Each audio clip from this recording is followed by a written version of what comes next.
Hello to all of my dear students. जैसा कि आप देख रहे हैं periodic classification of element class 10th। जी हाँ, न्यूलैंड्स ऑक्टेव्स रूल। इससे पहले वाले लेक्चर के अंदर हमने क्या पढ़ा है? डोबे-राइनर का ट्राइड रूल। डोबे-राइनर का ट्राइड रूल इससे पहले वाले लेक्चर के अंदर पढ़ चुके हैं। और हाँ, लगातार जैसे जैसे डिस्कवरीज एलिमेंट्स की बढ़ती जा रही थी, इंक्रीज होता जा रहा था एलिमेंट्स के, तो उस समय क्या हो रहा था, इनकी फिजिकल केमिकल प्रॉपर्टीज याद रखना बहुत ही डिफिकल्ट होता जा रहा था। ऐसे में कई सारे जो अटेम्प्ट्स किए गए, उसमें से न्यूलैंड ने भी डोबे-राइनर के क्लासिफिकेशन के, डोबे-राइनर का जो ट्राइड था वो फेल होने के बाद न्यूलैंड ने भी अपना एक क्लासिफिकेशन किया था। किसका क्लासिफिकेशन किया था? एलिमेंट्स का क्लासिफिकेशन किया था। क्योंकि न्यूलैंड जो थे यह इंग्लैंड के साइंटिस्ट थे, इंग्लैंड के केमिस्ट थे, इंग्लैंड के केमिस्ट थे। ये कहां के थे? इंग्लैंड के केमिस्ट थे। इन्होंने अपना ऑक्टेव रूल 1866 के अंदर दिया था। याद रखिएगा, 1866 के अंदर दिया था। और उन्होंने जो इनका जो ऑक्टेव रूल था, यह ऑक्टेव रूल किस बेस पे दिया था? इन्होंने दिया था इंक्रीजिंग एटॉमिक मासेस बेस पे दिया था। इंक्रीजिंग एटॉमिक मासेस बेस पे दिया था। क्लियर है? बात आई डोबे-राइनर के ट्राइड रूल की। उन्होंने भी इंक्रीजिंग एटॉमिक मासेस के अंदर जो है उनका ट्राइड रूल दिया था। और न्यूलैंड्स का ऑक्टेव रूल भी जो था इंक्रीजिंग एटॉमिक मास, मतलब on the basis of their atomic mass, atomic mass के ही बेस पे था। कैसे बेस पे था? Atomic mass. हाँ, उस समय जो एलिमेंट थे समथिंग 56 एलिमेंट वहां पर नेचर के अंदर अवेलेबल थे। कितने थे? 53 टू 56, 53 टू 56 समथिंग इतने एलिमेंट जो थे नेचर के अंदर अवेलेबल थे। उनको सभी को उन्होंने क्या किया भाई, ये जो आपका, अब इसकी कहानी इंटरेस्टिंग है। एक तो केमिस्ट था, सो एलिमेंट्स को सो सांस में लिया ही लिया। साथ ही साथ इसने क्या किया, जो म्यूजिक, बड़ा प्रेम था इसको म्यूजिक से। तो म्यूजिक के जो टोन्स होती है, कौन कौन से टोन्स? हमारे वेस्ट टोन्स, आपके बुक में वेस्ट टोन्स लिखी हुई होगी, लेकिन हम इंडियन टोन्स की बात करते हैं। सा रे गा म प ध नी, सा रे गा म प ध नी। क्लियर है? सारे गा म प ध नी कितनी टोन्स होती है? टोटल होती है 7 टोन्स। देखिए, पहली टोन्स, ये दूसरी टोन, ये तीसरी, ये चौथी, 5, 6 और ये 7। इस तरह से टोटल 7 टोन्स, मतलब 7 तरह की जो है अपनी क्या होती है, संगीत के 7 स्वर होते हैं। उन संगीत के 7 स्वरों में इन्होंने क्या किया, अपने एलिमेंट्स को एक टेबल बनाई, अपने एलिमेंट्स को उनके अंदर रखा और उनकी periodic classification increasing atomic masses के अंदर रखा। और उन्होंने क्या देखा, देखो यहां पर हम लॉ देख लेते हैं पहले तो, उसके बाद ये टेबल देखेंगे, उसके बाद इसके लिमिटेशंस देखेंगे। एक एक चीजें समझाऊंगा बहुत अच्छे से। आप भी कॉपी पेन लेके बैठिएगा भाई, नोट डाउन जरूर कीजिएगा। देखिए, फर्स्टली क्या था, न्यूलैंड का जो ऑक्टेव रूल था उसमें क्या था, एवरी 8th एलिमेंट, हर 8वां element properties has similar to that first element.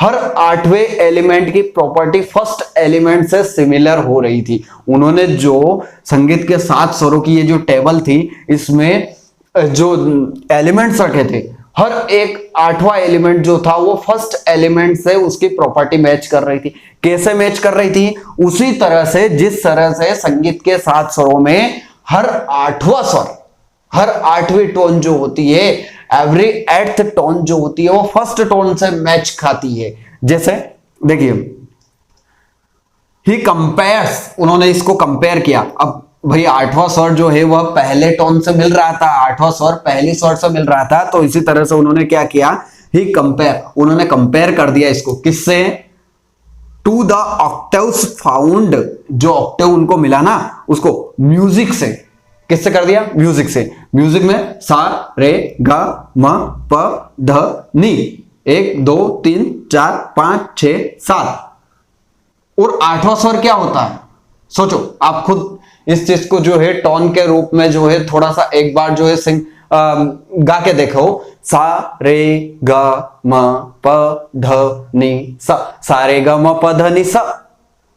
आठवां स्वर स, ये ना फर्स्ट स्वर के लगभग बराबर आ रहा है, फर्स्ट स्वर के बराबर आ रहा है। रे ग म प ध नि सा रे, हर आठवां स्वर जो है वो मतलब कि हर आठवां स्वर जो है वो रिपीट हो रहा है, किससे? उसके फर्स्ट टोन से रिपीट हो रहा है। Is that clear? तो यही न्यूलैंड्स का ऑक्टेव रूल था, ये न्यूलैंड का ऑक्टेव रूल था। कैसे? इसको एक टेबल से समझते हैं। इधर समझ में नहीं आया है, इधर टेबल से समझेंगे, बहुत इजीली डेफिनेशन आपको समझ में आ जाएगी। ध्यान से देखो, सा रे गा म प ध नि, ये तो 7 हो गए। वापस से हम क्या बोलते हैं? आठवां स्वर सा रे गा म प ध नि सा, है ना? तो इसमें उन्होंने एलिमेंट्स को रखा। इस समय तक बता देता हूं, जब 1866 तक एक भी नोबल गैस डिस्कवर्ड नहीं थी। नोबल गैस उस समय डिस्कवर्ड नहीं थी, ये अभी लिख देता हूं। Noble gas was no discovered that time. उस समय नोबल गैस डिस्कवर्ड नहीं थी। कौन सी? Helium, neon, argon, krypton, xenon, radon discovered ही नहीं थी। क्लियर है? तो देखो ध्यान से, अब hydrogen, lithium, beryllium, boron, carbon, nitrogen, oxygen, fluorine. Fluorine के बाद नियॉन आता है, लेकिन उस समय डिस्कवर्ड नहीं थी, है ना? उसके बाद सोडियम, मैग्नीशियम, एल्यूमिनियम। इस तरह से जो है टोटल उन्होंने टेबल बनाई। यहां पर समथिंग मैंने 35 एलिमेंट रखे हैं। उस समय तक जो एलिमेंट थे उन्होंने रखे थे, आगे रखे थे, लेकिन अभी ध्यान से देखते हैं अपन। फॉर एग्जाम्पल ये है, ये फर्स्ट स्वर ले लिया मैंने, ये फर्स्ट वाला हाइड्रोजन, है ना? अब हाइड्रोजन ये फर्स्ट हो गया। अब सेकंड देखना, second, third, fourth, fifth, sixth, seventh और हर आठवां एलिमेंट फर्स्ट एलिमेंट से मिलता है। अब आठवां एलिमेंट कौन है? फ्लूओरिन। और फ्लूओरिन की प्रॉपर्टी जो है ना, ये फ्लूओरिन की प्रॉपर्टी वह हाइड्रोजन से बिल्कुल हूबहू हाइड्रोजन से मैच खाती है, हाइड्रोजन की प्रॉपर्टी फ्लूओरिन से मैच खाती है। चलो अब फ्लूओरिन को फर्स्ट एलिमेंट मानता हूं मैं, है ना? फ्लूओरिन फर्स्ट एलिमेंट, तो 8th एलिमेंट क्या होगा? सेकंड, ये first, second, third, fourth, fifth, sixth, seventh, sulphur 7th and 8th chlorine. और भाई क्लोरीन जो होता है वो फ्लोरीन से तो बिल्कुल हाइड्रोजन की प्रॉपर्टी कहीं ना कहीं थोड़ी बहुत आप जो है इधर उधर कर सकते हो, लेकिन फ्लोरीन और क्लोरीन की प्रॉपर्टीज जो होती है बहुत हद तक मिलती है, बहुत हद तक मिलती है। देखो कितना फायदेमंद रहा है, कितना ज्यादा फायदेमंद रहा है ना? वही देखते हैं। अब मैं इसको फर्स्ट एलिमेंट मानता हूं, लिथियम को फर्स्ट एलिमेंट मानता हूं, है ना? रे ग म प ध नि सा रे, वापस र पे आ रहे हैं। तो देखो लिथियम फर्स्ट, लिथियम मेरे लिए फर्स्ट हो गया। अब 8th एलिमेंट कौन होगा, है ना? वो बोल रहा है कि 8th एलिमेंट फर्स्ट एलिमेंट से मैच खाएगा, तो 8th एलिमेंट देखना, ये second, third, fourth, fifth, sixth, seventh, 8th पे आ रहा है मेरा सोडियम। और lithium, sodium, lithium, lithium Li plus, हमें पता है Li plus sodium plus. Clear है? अब मैं सोडियम को फर्स्ट एलिमेंट मान लेता हूं, तो देखिए first, second, third, fourth, fifth, sixth, seventh और ये 8th वाला एलिमेंट कौन है? पोटेशियम। ये K प्लस, ये पोटेशियम। देखो प्लस प्लस प्लस, तीनों कैसे मेटल्स है? तीनों ही सॉफ्ट मेटल्स है। तीनों ही कैसी है? सॉफ्ट मेटल्स है। याद रखिएगा लिथियम, सोडियम, पोटेशियम को जो है इजीली नाइफ से काटा जा सकता है।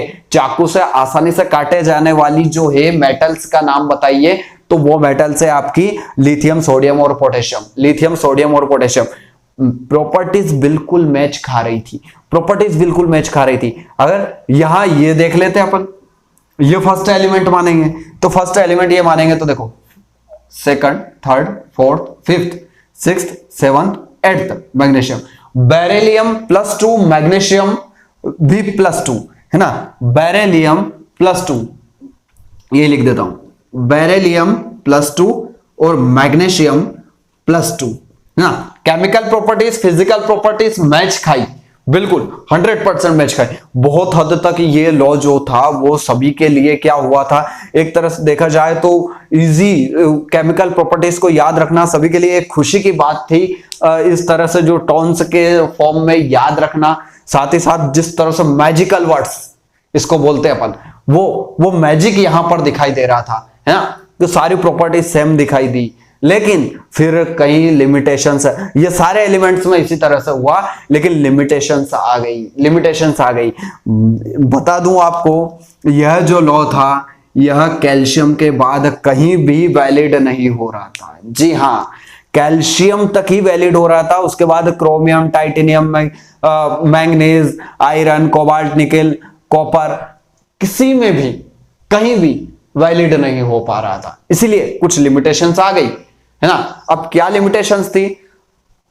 3 मेजर लिमिटेशंस। देखिए, लिमिटेशंस का कॉलम बना रखा है मैंने। लिमिटेशंस क्या थी इसकी? फर्स्ट लिमिटेशन क्या थी उसकी? मैंने अभी हाल बताई आपको, this law applicable only up to calcium. Calcium के बाद यह लॉ कहीं से भी कहीं तक एप्लीकेबल नहीं था, कैल्शियम तक ही एप्लीकेबल था। Is that clear? ये क्लियर होना चाहिए, आप जो नोट डाउन करते रहिए। सेकंड लॉ क्या था? उससे पहले सेकंड लॉ अपन समझेंगे, अच्छा है, बहुत शानदार है। सबसे पहले तो क्या करो, चैनल को सब्सक्राइब करो, अभी लाइक बटन के साथ साथ जो होता है इसको ज्यादा से ज्यादा लोगों तक शेयर कर दो, है ना भाई। ऐसे भी हमारे समाज के अंदर ऐसे भी लोग होते हैं, ऐसे भी स्टूडेंट है आज भी जो कि फीस एफोर्ड नहीं कर पाते हैं। उनके लिए ऑनलाइन जो लेक्चर है इसमें कम से कम वो नॉलेज ले, अच्छे से एग्जाम के अंदर अच्छा स्कोर करे। इस हिसाब से मैं इसी एम को लेकर मैं क्या करता हूं, वीडियोस बनाता हूं, लगातार वीडियोस डालता हूं। तो प्लीज आप ज्यादा से ज्यादा लोगों तक इसको शेयर करें और साथ ही साथ बेल आइकन दबा देना, ताकि हमारे आने वाली लेटेस्ट वीडियो सबसे पहले मिलेगी आपको। चलो, अब बात आती है, ये तो हो गई मेरी प्रमोशन, अब आती है अपनी प्रमोशन की बात, है ना। न्यूलैंड्स ने क्या कहा? अब न्यूलैंड नाम का जो साइंटिस्ट था वो कह रहा है कि अभी तक 56 एलिमेंट है ना नेचर के अंदर, इससे ज्यादा एग्जिस्ट हो ही नहीं सकते। मतलब फ्यूचर में एलिमेंट डिस्कवर्ड नहीं होंगे, ये न्यूलैंड का कहना है। जी हां, न्यूलैंड क्या कह रहा है? देखो, Newland assumed that 56 elements exist in nature के अंदर सिर्फ 56 एलिमेंट ही होंगे, and no more elements would be discovered in future. और फ्यूचर में कोई एलिमेंट डिस्कवर्ड नहीं होगा। कौन कह रहा है भाई? कौन कह रहा है? न्यूलैंड कह रहा है। लेकिन आफ्टर सम टाइम लगातार एलिमेंट्स जो है वो डिस्कवर्ड होते गए, और वहां से भाई पहले तो ये लॉ कैल्शियम तक एप्लीकेबल था और उन्होंने बोला कि 56 एलिमेंट ही नेचर के अंदर एग्जिस्ट होंगे, इसके बाद कोई डिस्कवरी नहीं होगी, उसके बाद डिस्कवरी होने की संभावना नहीं है। यहां जाकर और ज्यादा ये लॉ जो होता है वो फेल हो गया।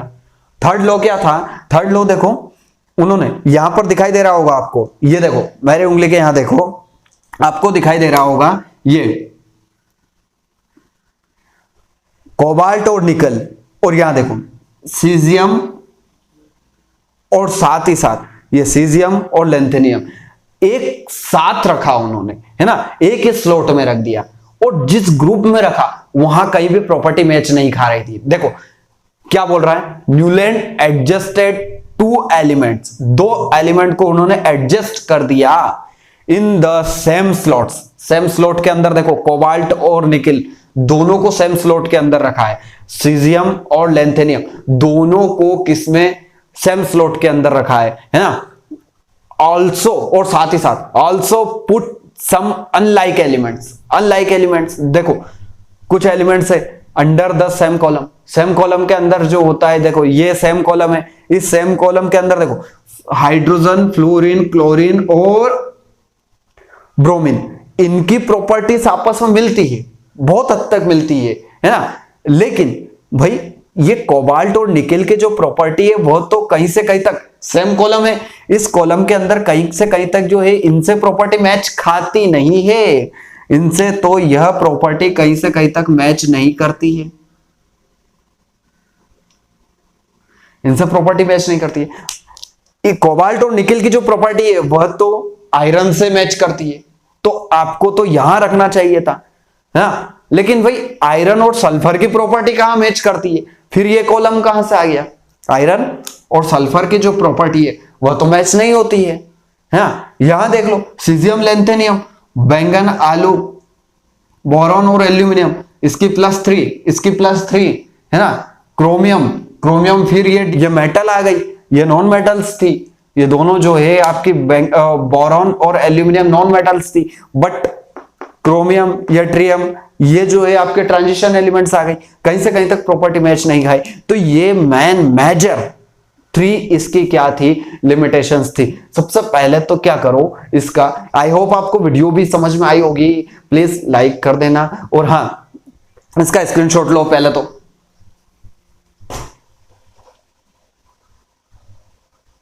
आपने स्क्रीनशॉट ले लिया है, हाँ, तो फिर से बोल रहा हूं सब्सक्राइब कर दो, और नेक्स्ट वीडियो के अंदर हम पढ़ेंगे जब लिमिटेशन आ गई ना, लिमिटेशंस आ गई, अब लिमिटेशंस के बाद मेंडलीफ, लोथर मेयर ने भी दिया था, तो लोथर मेयर का कर्व, उसके बाद मेंडलीफ का पीरियोडिक लॉ, दोनों पढ़ेंगे, उसके बाद मॉडर्न पीरियोडिक टेबल रहेगी। क्लियर है? तो इस तरह से हम वीडियोस को आगे बढ़ाएंगे, तो आप बने रहिए मेरे साथ, आप अपना और अपने परिवार का अच्छे से ध्यान रखिए और अच्छे से स्टडी करते रहिए।